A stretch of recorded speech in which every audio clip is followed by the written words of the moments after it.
Une devinette? Réfléchis bien car je parie que tu vas rater la première réponse.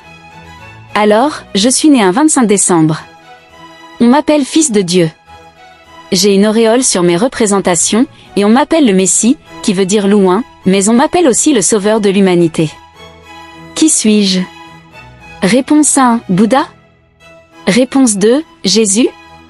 Réponse 3, Mitra. Réponse 4, Horus. Réponse 5, Krishna.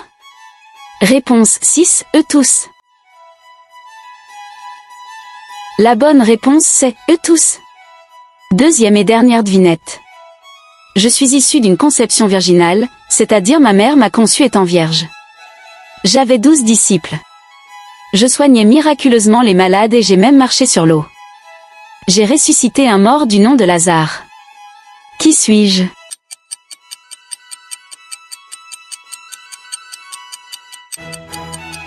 La bonne réponse c'est Horus et Jésus. Ok, tu as compris, ça se complique.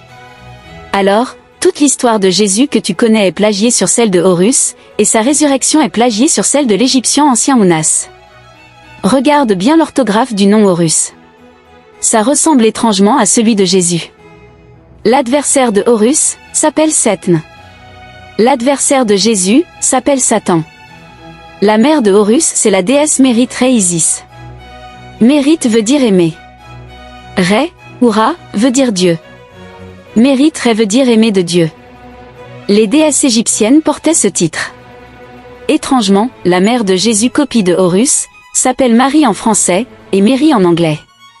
Ça ressemble bizarrement à Mérite, l'un des titres de la déesse Isis.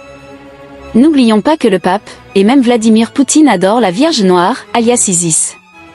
La ressemblance entre Jésus et Horus et les actions qu'ils auraient posées sont similaires. L'histoire de Horus existe 3400 ans avant la soi-disant naissance du personnage biblique de Jésus. Mais avant d'arriver à Jésus, le personnage de Krishna en Inde était dépeint de la même manière que Horus 3228 ans avant la naissance du personnage de Jésus, et celle de Siddhartha Gautama alias Bouddha au Népal, 563 ans avant la naissance du personnage de Jésus. Alors, on se retrouve en face d'un flagrant délit de plagiat.